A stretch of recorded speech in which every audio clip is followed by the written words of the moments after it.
Comparando o livro com outros instrumentos criados pelo homem, o escritor argentino Jorge Luis Borges concluiu: o livro é uma extensão da memória e da imaginação.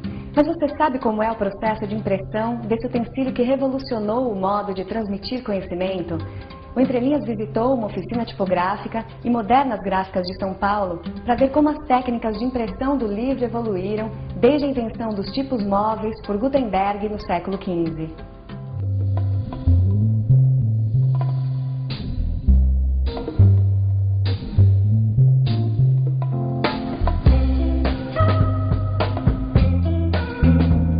Manteigas, como nasce o livro tal como a gente conhece hoje? O livro, na verdade, é mais antigo do que a invenção do Gutenberg. Antes do Gutenberg ter inventado os tipos móveis, os livros eram feitos à mão, eram manuscritados.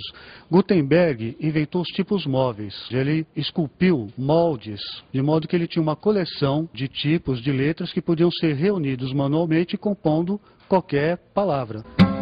O cliente chegando na empresa, na gráfica, ele conversava com o tipógrafo e escolhia o tipo de letra que se adequa melhor ao trabalho que ele esteja querendo. Então, para cada fonte aqui do catálogo, é necessário uma gaveta. Então, cada caixa ele tem tipos diferentes. Aí, cada divisão da caixa, nós temos a correspondência aqui de uma letra do alfabeto, um símbolo, algarismo, enfim. Depois da escolha do tipo de letra, da fonte, o compositor ele vai começar a fazer a composição da forma propriamente dita. Aí eu vou pegando letra por letra. Manualmente, por isso o nome de composição manual.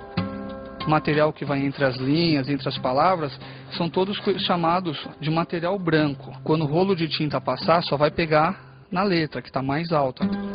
Nesse caso aqui eu tenho uma forma mista. Eu tenho texto e também tenho um clichê. O clichê eu já consigo fazer desenhos, imagens. Aí eu completo os espaços aqui na rama, que é esse quadrado que vai ser preso na máquina. E aí eu vou realizar o aperto dessas cunhas para poder prender a forma na rama para estar levando para a máquina. Eu posiciono, a máquina já tem os locais próprios. Então eu pego o papel aqui na mesa, trago para o padrão da máquina, puxo a pressão, aí ele vai imprimir.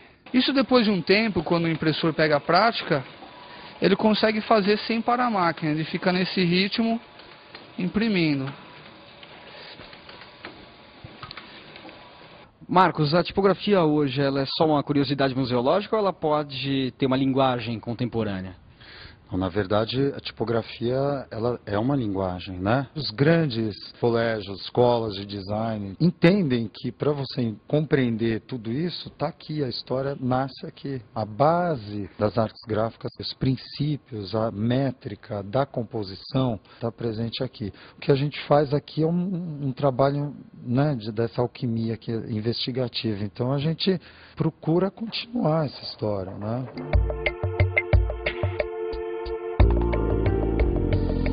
Essa daqui já é o processo automatizado, o processo mecânico. A partir do momento que eu digito no teclado, através de sistemas de acionamento, ele vai liberar a matriz. E essa matriz, aqui nós temos a representação deste lado, de qual caractere, qual letra se trata, que atrás é a parte baixo, digamos, baixo gravado, baixo relevo. Caractere, ao lado de caractere, isso aqui vai para um trilho e o trilho vai junto ali, a caldeira vai empurrar o chumbo e vai fundir a linha inteira. O linotipo, então, compõe e funde a linha. Exatamente. Foi esse o ganho que teve. Linha a linha, coloca o barbante e vai para a impressora. Aqui na Escola Senai Teobaldo de Nigres, a gente ensina para os alunos os processos mais modernos de produção de livros e revistas, essas coisas todas. Mas a gente mantém uma tipografia aqui funcionando para que os alunos possam conhecer como era o processo de produção de livros algumas décadas atrás. E em termos de concepção do design do livro, não mudou tanto. O que evoluiu muito foram as técnicas de se fabricar industrialmente esses livros. A automação otimizou o processo. Então, assim, antigamente o pessoal tinha que pegar lá o tipo, montar texto linha por linha, depois inventar ali no tipo, onde ele digitava e fazia a linha inteira no chumbo. Se ele demorava uns 3 dias naquela época, hoje eu consigo fazer isso, uma forma de impressão, em aproximadamente 30 minutos. O offset é um processo indireto, ou seja, você tem uma chapa de metal, no caso alumínio, né, onde ela é preparada para receber o grafismo e o contragrafismo, né? Ou seja, é um processo físico-químico onde é repulsão entre água e tinta. Essas áreas estão preparadas, no caso na área do grafismo, para receber a tinta e no contragrafismo ela vai receber a água.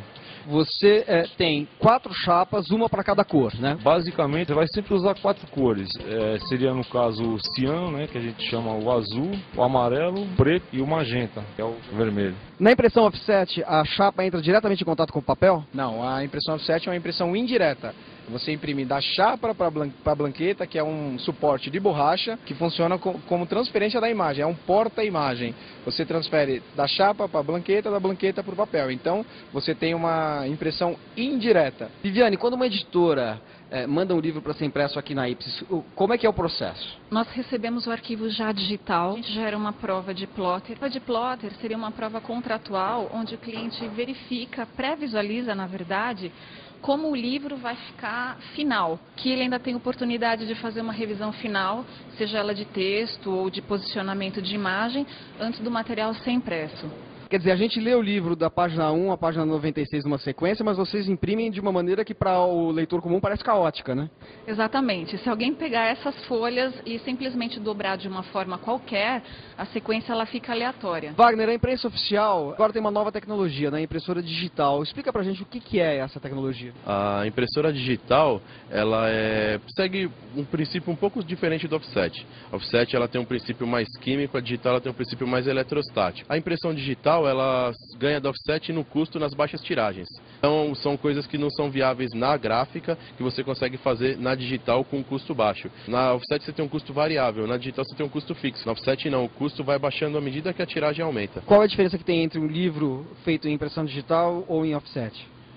Dependendo da tecnologia da máquina, a maior diferença perceptível é que a impressão digital ela tem um pouco mais de brilho, só. A coleção Aplauso é uma coleção muito grande de vários títulos que nós fazemos aqui, é um produto da imprensa oficial, a gente imprime ele totalmente aqui na impressão digital. Comparando a impressão digital com a impressão offset, que diferença tem entre a chegada do arquivo do cliente numa gráfica de offset e numa gráfica digital? O que vai mudar é o processo em si e a velocidade e agilidade que a impressão digital proporciona, porque ela elimina algumas etapas intermediárias que existem no processo convencional de offset. Elimina a parte de gravação de chapa. Carlos, uma vez acabada a impressão do livro naquelas folhas, o que acontece com o livro? Aí, passando pela dobra, né, você tem o caderno pronto, né? Então, depois que o caderno foi dobrado, eles vão ser colocados na ordem certa do livro, né, que a gente chama de alceamento, para depois partir para uma costura ou, se for outro tipo de acabamento, para uma colagem direta. Um caderno de 16 páginas, ele vem na impressão aberta assim, uma folha plana. E ele é dobrado assim, ó, primeira dobra, segunda dobra e terceira dobra. Então o que acontece? Se você pegar esse caderno, você vê que ele está aberto aqui no início, porém aqui a gente chama de cabeça do livro, ele está fechado. Como acontece com esse aqui, né? Que está com os cadernos ainda sem refile, né? Como vocês podem ver, esse livro ele está só preparado, ou seja, os cadernos foram dobrados, ele foi costurado, mas não sofreu ainda o refile final. Refilado é o corte final do livro, porque ele entra preparado, ele não está ainda no formato final. Ele tem alguma coisa para refilar. E a capa em que momento entra aí? No caso da brochura, o alceamento já é feito na própria máquina em linha, passado cola e a capa já entra, já sai pronto. No caso do livro capa dura, é um outro processo. A capa é montada fora da máquina que vai juntar miolo com capa. O resultado é o livro pronto. Ou seja, ele passa por todas essas etapas e quando ele é finalizado no acabamento, nós temos o produto final, né, da forma que o público final vai receber ou vai comprar, né, na livraria ou na editora.